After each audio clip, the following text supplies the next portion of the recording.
All right, it is 1:01, and so we'll get started. Firstly, thank you everybody for joining us today on NCPERS year-end state and federal legislation webcast. My name is Hank Kim, and I'm NCPERS Executive Director. Today's program is part of our expanded Center for Online Learning, which provides remote continuing education to public pension trustees, staff, and other fiduciaries and stakeholders. Joining me today is our regular contributor, Tony Roda, principal at the law and lobbying firm of Williams and Jensen. Tony serves as NCPERS Policy Counsel and keeps us and a number of his public pension clients abreast of federal activities. Hello, Tony. Hank. Also joining us and new to the group is Kendal Killian. Kendal is the Executive Director of the National Public Pension Coalition, also known as NPPC, established by a number of public sector unions and NCPERS in 2007.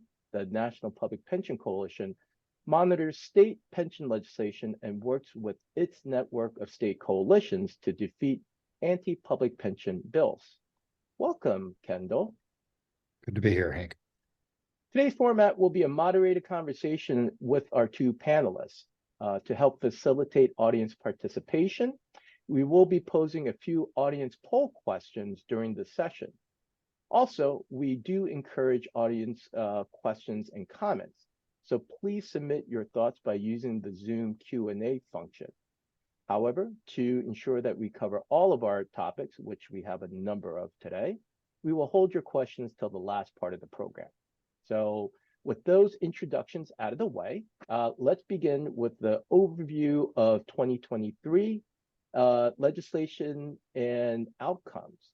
So Kendal, being new to the group, let me start with you and ask you to, for those in the audience who may not be familiar with NPPC, please provide us a quick overview of your mission and how precisely you work with your state coalitions.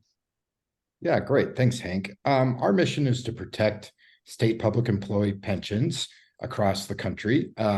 Because of this, we do our work entirely at the state level and in some instances at local levels, but not at the federal level. So I'll leave that part to Tony. And we go into states where there is conflicts around pensions or opportunities and build a coalition of workers that are part of the bargaining units, they're in the pensions, and advocate at the Capitol and in the public discourse on behalf of public employee pensions. Right. And for those who are in the audience who may want to learn more about the state coalitions, what's the best way to get in touch with you? Give us like a website. Sure. For NPPC. Yeah, our website is protectpensions.org. You can also email me at Killian, KILLIAN at protectpensions.org. And I'd be happy to chat with anyone about the pension situation in your state and the advocacy needs or opportunity in every state is different, but I love talking to pension folks all across the country. Wonderful. Thanks, Kendal. And then so we'll go back to you and ask you to give us an overview of what you observed in 2023. But Tony, likewise, while you are a long tenured consultant for NCPERS, for those in the audience who may not know Williams and Jensen or have heard you speak previously, can you tell us exactly what you do for us and for your public plan clients? Absolutely, Hank, and it's good to be here. And Kendal, good to be here with you as well. So Williams and Jensen is a DC-based law firm. We do a lot of federal advocacy on Capitol Hill and with the executive branch agencies. I've worked with public pension plans now for over 20 years. I think it's a fantastic field. I feel like I'm wearing the white hat when I'm doing work on your behalf, which is a nice thing. Legislative work is the first big part of what we do and what I do for public pension clients, and that's the basics of stopping bad things and trying to get bills introduced and momentum behind initiatives that the community has. The second area that I work on is, I would call it regulatory analyses. So a client will say, we have a bill pending before the state legislature that would do X, and how does that fit with the federal tax rule, qualification standards, exclusive benefit rule? So we'll provide that type of advice, or on a new federal tax bill that was just enacted, the same types of questions come up. And then the third area is I do fiduciary training for boards, and have also contributed to ethics manuals and ethics guidelines in a written form. So that really, I think, sums it up, Hank. Great, thank you, Tony. All right, so Kendal, going back to you, as sort of a preview teaser of the details that you'll tell us momentarily, what were the state issues that you'll be telling us about in the 2023 review? Well, the big news was that they closed the pension fund in North Dakota, NCPERS, and that was one of the really only negative spots across the country. Really, what we're seeing both this past session and looking forward to next year is a real opportunity for pension advocates. But in North Dakota, they passed what will be the most expensive bill in the history of the state at over $5 billion to close the pension fund, despite a lot of evidence that that'll be more costly for them in the long run and will exacerbate their recruitment and retention crisis. Around the country, a lot of other places, Michigan, Oklahoma, they're looking at reopening their pensions and also, really increasing the pension benefits to some degree to recruit more employees into public service. And so, really by and large, we're seeing a lot less of the traditional threats against public employee pensions that we've seen in years past, including, Pew said that no pension fund across the country is in danger of insolvency. Pew has not always been a advocate for public employee pensions. At times they've been somewhat critical. So for them to come out and say that is really good news. And it's really a compliment to legislators and advocates around the country who have shored up a lot of the pension funds and, increased funding and increased the funding ratios across the country. Great. And so in the aggregate, you would characterize 2023 as a positive year, neutral year, negative year? Closing of a pension is never good, so it's hard to say it was a positive year with what happened in North Dakota. But overall, yeah, I would say it's neutral, and by and large, the news is good, with one kind of red mark. Yeah. Okay. Great. Tony, how about you at the federal level? What are the 2023 issues you'll be reviewing for us? And generally, how would you describe 2023 from a legislative and political landscape? Well, the issues I'll talk about are regulatory guidance with regard to the Secure Act 2.0. Secure 2.0 was enacted at the end of last calendar year. 90 plus provisions. So some of the regulatory guidance we've already received from Treasury, IRS, very important. I'll go into that with some detail. And then two issues that have really popped up that are new, but yet not new, because both have been around before in some form. And one is access to death data, specifically the Social Security Administration's death master file, and other sources of that data. And the second issue, which is back on the plate, is the Office of Management and Budget with their pension cost principles and their proposed rule that would take us to, as we read it, to normal cost only, which is going to be a tremendous issue for certain states. Okay. All right.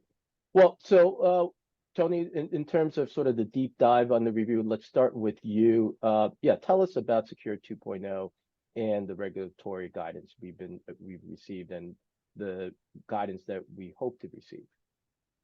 So with any new tax bill, mistakes are made, cross references are not made, words are omitted, and sometimes the meaning of a new statute is not as clear as it should be. These are purely technical corrections that have to be made to a new piece of tax legislation. Sometimes they're done quickly, sometimes they're done years later. As for the Secure 2.0, there were a couple that really put us on notice as to urgency.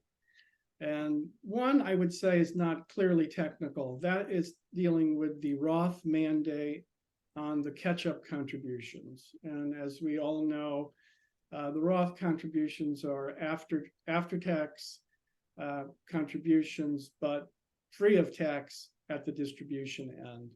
And there was a provision in Secure 2.0 that imposed a Roth mandate on contributions to catch-up accounts, catch-up funds that were made by an individual who made more than $145,000 in the previous tax year. That was set to take effect on January 1 of 2024. This is not technical in any way what Treasury and IRS were able to do, but they moved that deadline to January 1, 2026, which was very, very important and gave plans some breathing room. If they didn't have a Roth in place, they have to create a Roth for this provision. And there are various other related issues that came into play, which are still not fully decided as to what are wages under this going into the 145K limit. So I've been in contact just this week with some of the congressional staff that work on pension issues. And, you know, while they would take the opportunity to deal with the technical corrections this year, if it presents itself, it may not present itself. And because of that move of the deadline for, or the effective date for the catch-up contributions, a lot of urgency has been taken out of moving quickly. So we were pleased with that. We hope to see additional guidance soon. They're calling it a grab bag, 90 provisions, lots of questions. So it is kind of a grab bag as to what they're putting together, and we will see. The death master file, a data. Well, why don't you hold on that? Yeah, let me shift to Kendal. So Kendal, you mentioned North Dakota, you mentioned Oklahoma, you mentioned I think Michigan. If you wanted to get into details of those three states or other states, we're all ears. Yeah, probably the biggest, most exciting opportunity is in Alaska, where they closed their pension in the mid-aughts. And it was really, in part, the impetus for the creation of the National Public Pension Coalition, as well as some things that were happening in California at that time. And over the years, they've really struggled in Alaska after closing their pension fund, which is often the case. NPPC, as the National Institute of Retirement Security, has recently put out a report about the states that have closed their pension funds and what's happened in the subsequent years in those places. Alaska now has a very severe public employee shortage. And while that's true in most places, it's particularly true in Alaska because of the remote nature of the state. And so in some job classes, they have 30 to 50% vacancies, including in public safety, where police and fire also do not get a defined benefit pension. To make matters worse in Alaska, because of the web GPO issue, the folks there do not get a defined benefit pension, nor do they get Social Security. So a push is underway to reopen the pension. Senate Bill 88 is moving forward and has a lot of support, particularly in the state Senate. And we're underway with a pretty big campaign in Alaska to get their pension system reopened in order to alleviate, what is a pretty severe employee crisis in the state. Within the last few weeks, they had a large snowstorm in Anchorage, and we're way behind on snow plowing because of how understaffed they are. It took folks kind of a week, in a city that should know how to operate in wintertime. The short staffing is really undermining their ability to operate. as a state. Yeah, in Michigan, similarly, they closed the pension fund in the 90s, and for similar reasons, really see this as an opportunity to reopen the pension fund. Michigan, of course, is a state that knows pensions well. Recently, during the auto workers strike, they were aiming to reopen their pension. They came up a little short on that. But you know, we feel that there's a lot of momentum there in Michigan as well, and a political climate that could be very receptive to that. We're also seeing opportunities in places like Kansas and Oklahoma, and you know, so we're really on offense with the positive statements coming out of Pew, with IBM going back to a defined benefit pension. You know, one of the reasons often said in states is that you know, the private sector by and large got away from pensions, so we should as well. When folks who like to talk about rhetoric that government should operate more like a business say then, and that is a lot of the rhetoric we heard in North Dakota this year, say then if the private sector did it, we should too. But now the trend seems to be reversing in the private sector as well. A report came out from JP Morgan about is it time to unfreeze defined benefit pensions and then potentially get back into it. And, you know, so we're just seeing a lot of opportunities, whether it's, you know, kind of the report card from Pew, whether it's IBM reopening their pension, and, you know, that coupled with the high support for for labor unions right now, and the severe public employee crisis, employers, being that governments, are looking to improve the compensation package to attract people to public sector employment. So Kendall, just tease for me a little bit about Michigan. So Alaska can completely understand the manpower issue, right? It's a remote state, you know, not necessarily high in population. So, you know, when you lose a defined benefit pension plan and it's not a Social Security state, yeah, it makes it very difficult to attract and retain employees. Michigan seemingly is a little different, right? It is, you know, part of the 48 contiguous states. What's the political climate in Michigan that gives you hope for reopening the state plan there? You know, they're running a lot of ads in Michigan and everywhere to attract people to work for various public safety agencies. And those are very costly. And so the question becomes then, at what point, you know, are policy leaders spending so much money to recruit folks into jobs when they could be shoring up or reopening their pension and using that as an ability to recruit, particularly for positions in public safety and corrections, particularly, where, you know, people really sacrifice their body and whatnot in their job. So by not having a pension and not providing them with the security after their career, you know, when really they give their body and their life to their career, is really part of what's driving that, because there's a lot of you know, dangerous jobs in the state of Michigan and everywhere where it's really a pension that is what provides someone with the security of knowing that if they go and do that job and work in a prison for 20 or 30 years, that at the end of it, they will be, you know, secure, and their family would be secure with a pension. Yeah, and also couple that with the fact that, you know, the localities in Michigan still have their pension plans. Exactly. So yeah, so you have competing, exactly, you have competing interests where folks choose to work more for localities instead of for the state. Exactly right. Right. So great. Thanks for that update. We'll come back to you to see if there are any others that you want to review in 2023. So Tony, you were going to talk about death master files and then the OMB. Yes. So earlier this year, there was a data breach where certain public pension funds had participant data exposed. Those pension plans were contracting with private sector vendors for the death data. And what this caused was a renewed interest in other sources of data, possibly more secure sources, but you never can be completely, as we know, secure from a cyber breach. And Hank and I did a lot of research, and we've made a lot of contacts talking about the initially the Social Security full file, which is not the public death master file, which sources say is only 19%. Only contains 19% of the death data, the deaths in the United States, which is, you know, a very meager starting point for a plan that wants to get their distributions and their payments correct.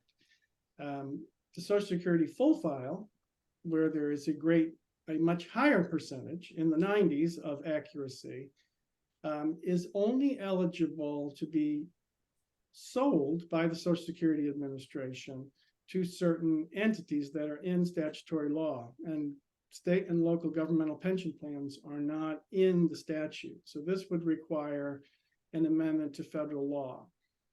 Likewise, in our investigation, we found that the Treasury Department's do not pay list is similarly structured so that if you are not, in that case, a federally funded state administered program, you have no ability to access the Treasury Department's do not pay list.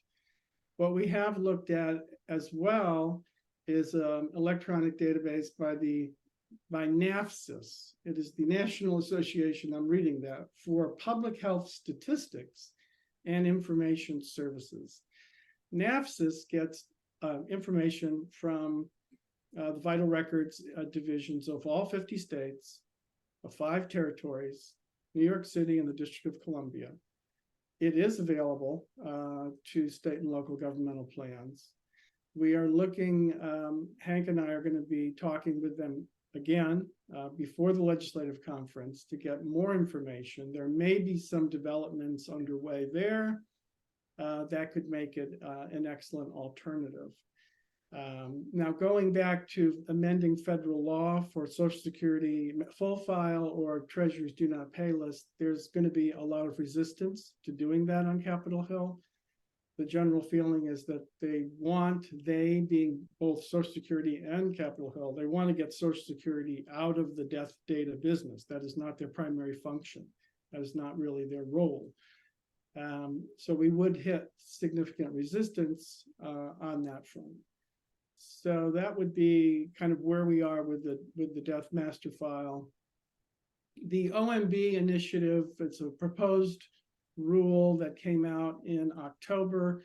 Comments were due just yesterday, and NCPERS submitted both an individual comment and was part of the group comment letter.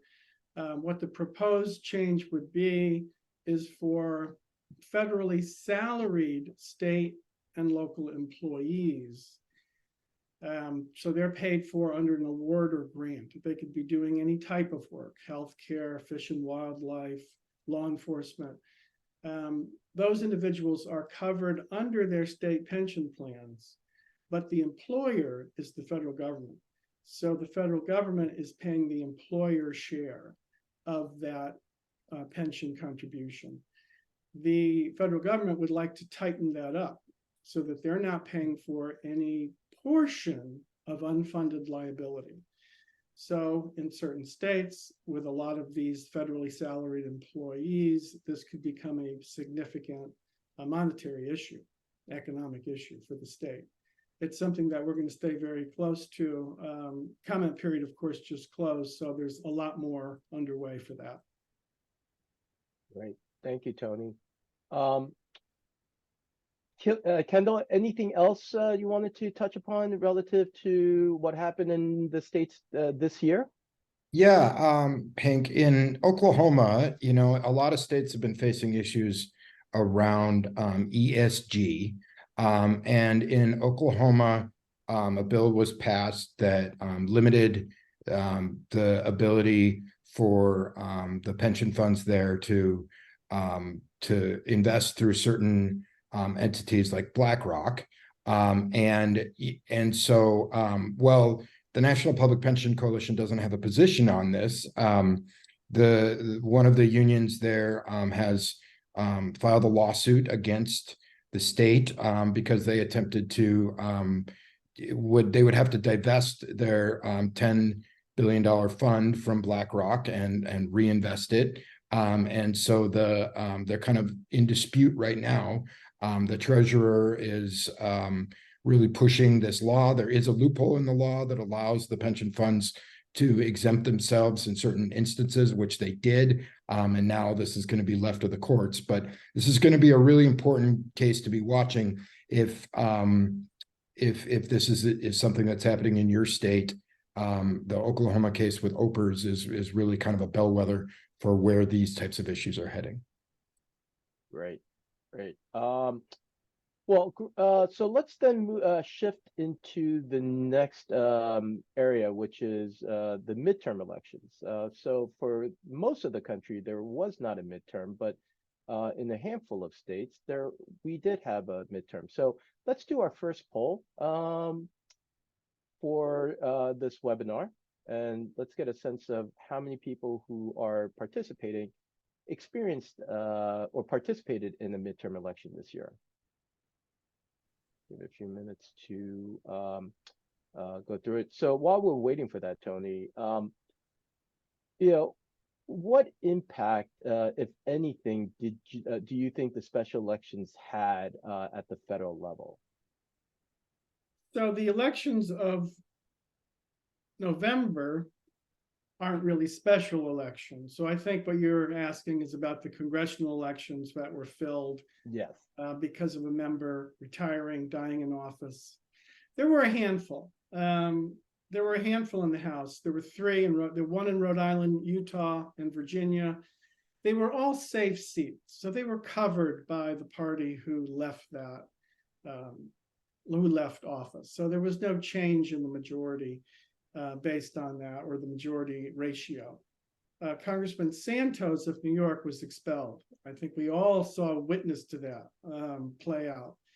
Congressman Santos is in a district that is competitive. So that could be, so Republicans did lose one seat there and could more permanently lose one seat if the Democrats win in that special election. So that is something to keep an eye on. In the Senate,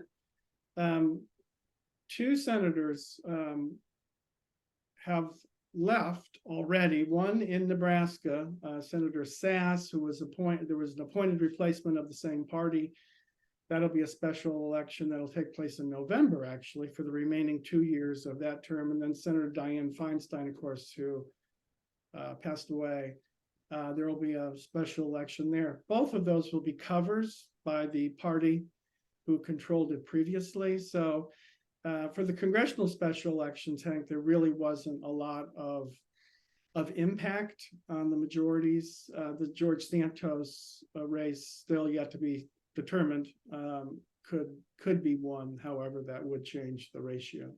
Okay. And Kendal, with the midterms in Kentucky, Mississippi, New Jersey, Virginia, Yeah. what tea leaves are you gleaning from those results? Yeah, I think, in Virginia, pension advocates did prevail in the elections there, which is good. Probably the biggest news is the reelection in Kentucky of Governor Andy Beshear, who, is a strong supporter of public employee pensions. And Kentucky's always a place to watch because they have a couple funds that are fairly, low in terms of their funding ratios. So it's important to have a governor there who's supportive of pensions. And in Michigan, a couple of legislators who are allied with our coalition got elected to being mayors in their state. So unfortunately, what that does is throws the state house now is tied with Republicans and Democrats.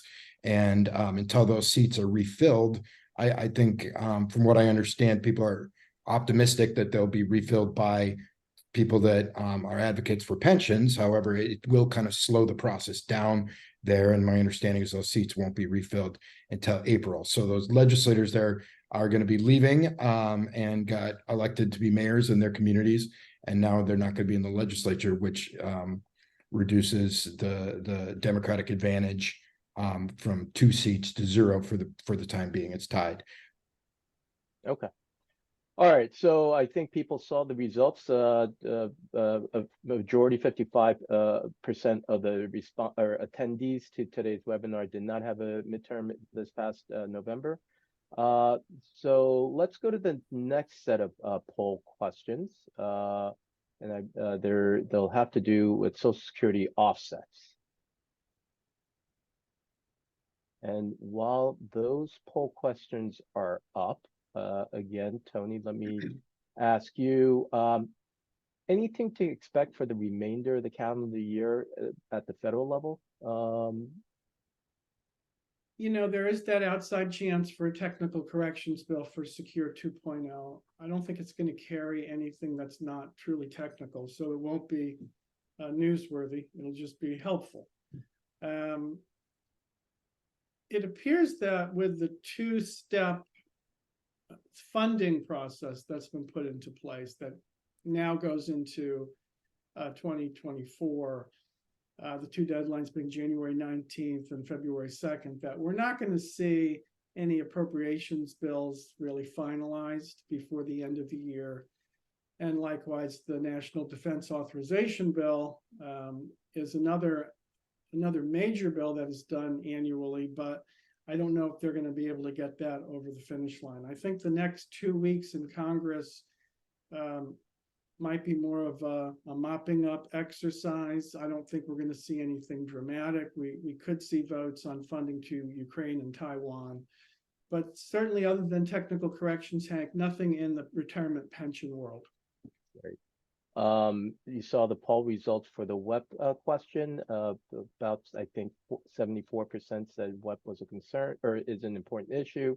Now we have poll number 3 on the government pension offsets. And while we're waiting on that one, Kendal, in 2024, in a few short weeks, when most of the state legislatures are back in action, what are the states, what are the issues you're going to be concerned about? Where do you think your state coalitions are going to be most active? Like I said, really, and it's worth even repeating that the situation in Alaska is an opportunity, and it was really created in part by ranked choice voting, which allows the caucuses there to break free of just being partisan and party oriented. And the caucus in the Senate in Alaska organized itself around reopening the public employee pension. And we really feel like we have a lot of momentum there. I think that some of the other states to watch, like we said, are Michigan, Oklahoma, and our coalitions are also active in Connecticut and Colorado and Arizona. The things, often the second year of the biennium is a little quieter. Some states don't even meet at all. But we'll always be watching and making sure that no attacks happen. In Connecticut, they're going to be looking to expand the pension for school paraprofessionals, ESPs, and those are really tough jobs, and they've had struggled to hire those folks as well. And hopefully, by adding a public employee pension, a defined benefit pension, they'll be more successful in hiring paraprofessionals in the schools in Connecticut. So let me take a moment to make a couple of PSA announcements. First is NCPERS, we host our annual legislative conference. This year, it will be January 22nd through the 24th here in Washington, D.C. A lot of the issues that we're talking about today will be reviewed further in depth, as well as other issues. So I encourage you to go on our website and see what the agenda is for our legislative conference, and hopefully you'll be able to join us in about a month. The second is, let's go to the next poll question, which is, in addition to hosting a federal legislative conference, would there be any benefit in your state if do you anticipate any legislative battles in your state? And we'll wait for the question on that one. Tony, while we do, what are the things you're looking forward to in 2024 relative to this Congress? So you have certainly the issues that I mentioned for 2023 folding over into 2024, right? So we're not going to be at closure with the OMB pension cost principles, or with the Death Master File, or with the regulatory guidance on Secure 2.0. So all those issues are going to fold over into 2024. There's also the WEP GPO issue, which you just polled on. The Ways and Means Committee held a field hearing on WEP and GPO just a couple of weeks ago now, and that was very interesting to see.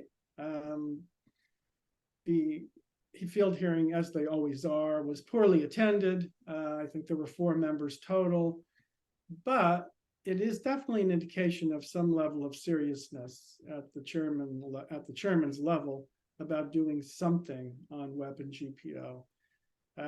Before I get people too excited, I do want to say that there's a big hurdle, which is the cost of full repeal of WEP and GPO, and that's set at $150 billion over 10 years, and 1 full year of solvency of the trust fund of Social Security.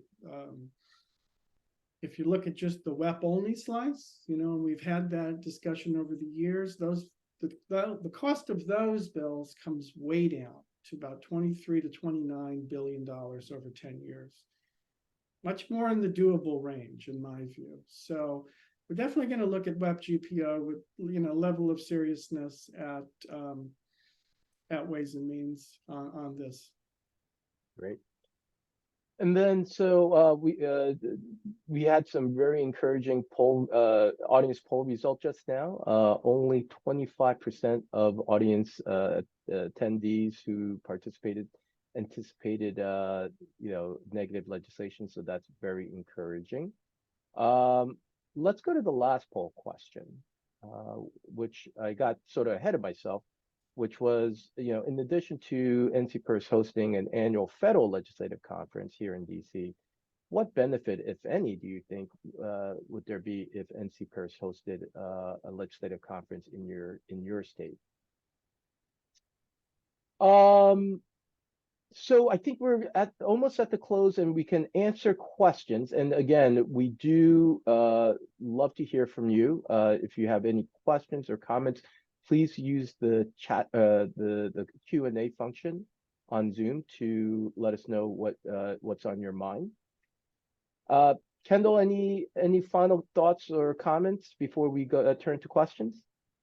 As I've been saying, the real theme across the country in the public sector is the employee shortage. And, we're also learning a lot of information about the shortcoming that many folks have in saving for their retirement, folks that have attempted to do that with only a 401k style defined contribution plan. And so, the idea that we're talking a lot about lately is how to recruit mid-career folks maybe in their 40s who might be behind in saving for retirement to join the ranks of public employment and get a defined benefit pension as a means for securing their own retirement in the later half of their career.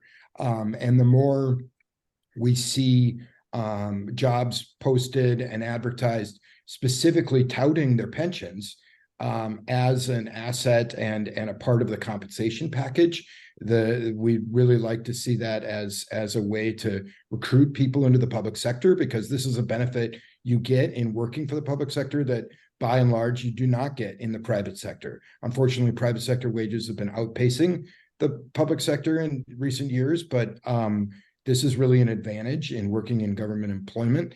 And the more that government entities advertise positions with a pension, the more likely it is that kind of inoculates us from attacks against the pension moving forward, because it kind of locks the boss in on being an advocate for the pension as well as the workers.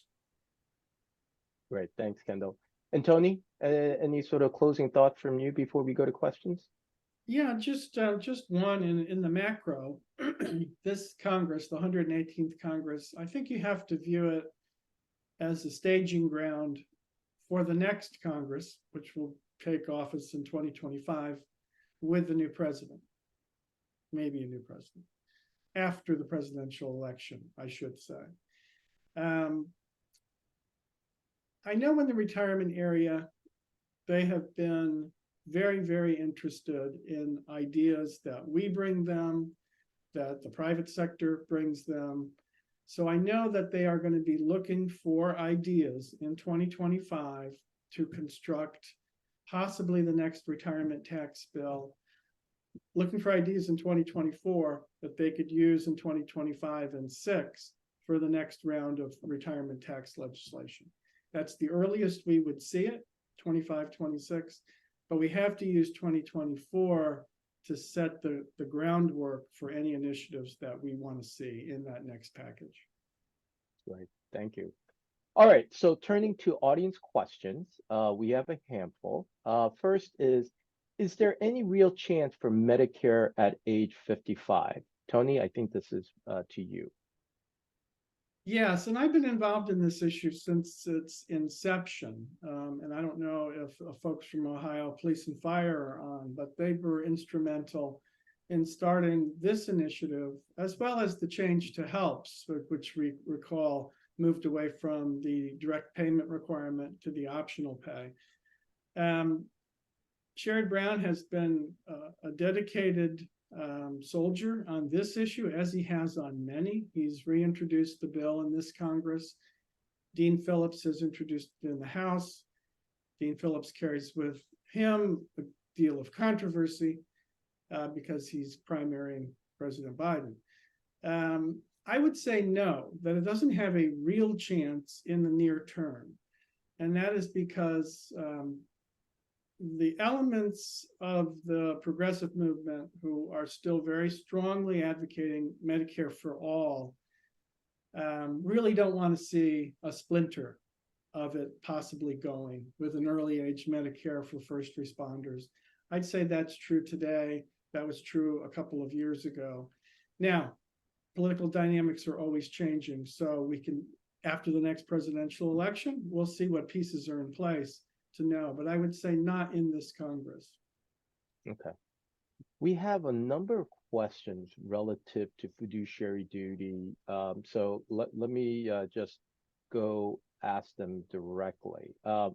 First is, do you see any changes to the ERISA fiduciary duty definition, which will boil over to the public pension definition of fiduciary? I don't. I think they're trying to keep the DOL, Department of Labor is trying to keep that the new ERISA fiduciary rule as narrow as possible, and I don't see it bleeding over into the public pension area. Okay. And then this is probably for both of you. Again, fiduciary duty relative to ESG. One question is, do you see ESG as a continuing issue throughout the country? And can any state legislature simply change state fiduciary duty laws on ESG factoring? Kendal, what are you seeing relative to ESG at the state level? I think the previous efforts, are still underway, kind of percolating through, but to some extent, in terms of new battles, I think it's quieted down a little bit. It's something that I think people propose in order to get attention, but then when they want to follow it through and see it to the details, it has been costly in certain places. In Oklahoma, for example, by limiting the firms that the state can work with, they've had to have higher expenses for borrowing, and it could really jeopardize the potential investment growth in the fund. So, we're going to continue to monitor it. I think for the time being, it's a little quieter, but that isn't to say that the issues that have already in the states where this has already kind of been an issue, it's still going to have to work its way through. Right. And Tony, nationally and more, or federally and more legally based, what are your thoughts relative to ESG? And I guess specifically the question of, can state legislatures simply change state fiduciary duty laws relative to ESG factoring? They can try. They are trying. And the case in Oklahoma is the first real test as to whether they can do it. And the legal underpinnings of that, in part, is that state and local governmental plans are qualified under the Internal Revenue Code, the federal tax code, and it must meet the qualification requirements of 401A, which includes an exclusive benefit rule. 401A2, I believe it is. If you read that, you will find language very similar to the language found in ERISA on the exclusive benefit rule. So they can try. We can see where the courts end up.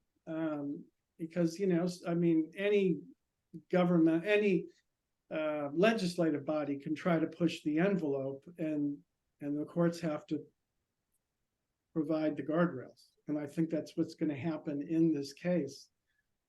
As for the first question, Hank, yes, I think it has tremendous staying power, at least for the near term, certainly through the presidential election. ESG, woke capitalism, all of the above are tremendous fundraising tools that people are using, that groups are using. And I think it remains a hot topic. Legislatively, on the federal side, because of the split in Congress, the House being controlled by the Republicans, out of the Financial Services Committee, they've approved a number of ESG limiting bills. The Senate has no appetite for them. So they're more messaging bills for the House than they are real attempts at making new law.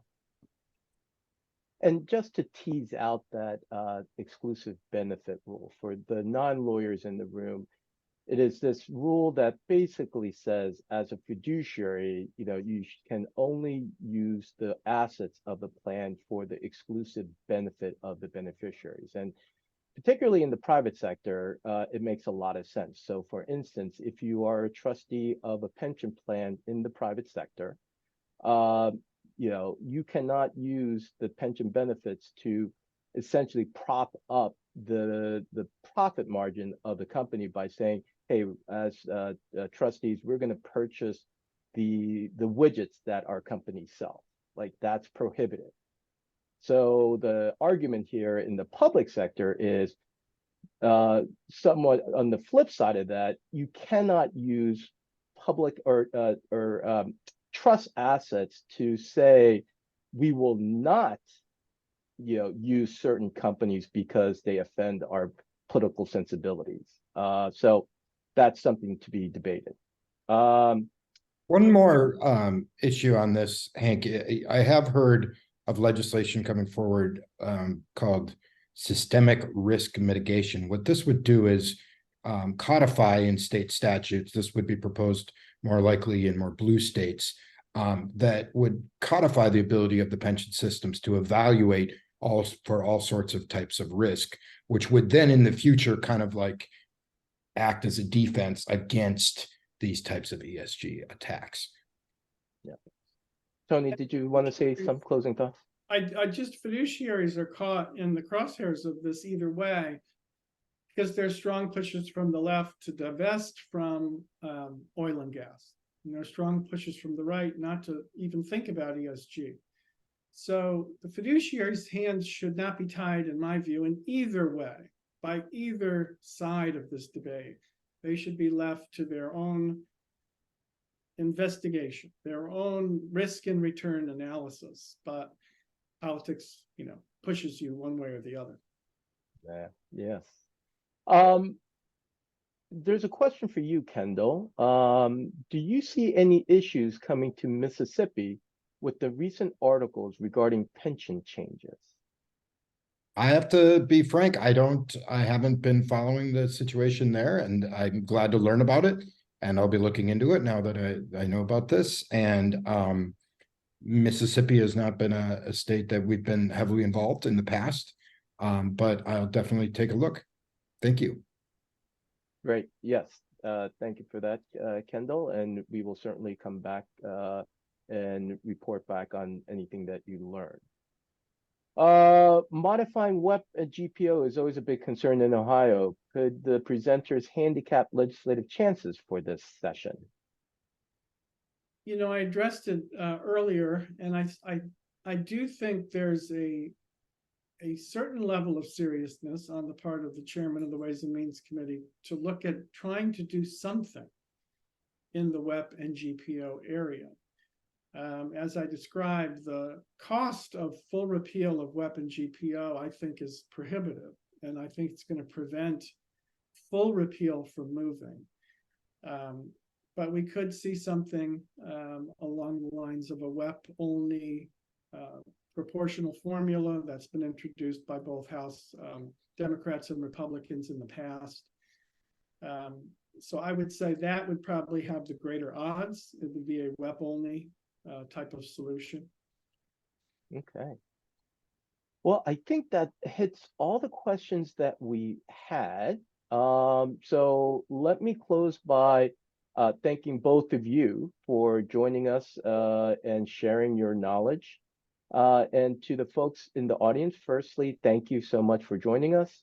And as a reminder, our legislative conference, once again, is at the end of January, but it is also coupled with our pension communications summit, which is January 21st through the 22nd. And I noticed that number of communicators are on this webcast as well. So please, I encourage you to take a look at the joint program of the COM Summit, as well as the Legislative Conference, which is the 22nd through the 24th.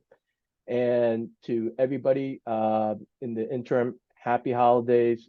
We wish you peace and joy in this holiday season, and we will see you in the new year. Thank you, Tony. Thank you, Kendal. Happy holidays. Thank you, Hank. Happy holidays. Happy holidays.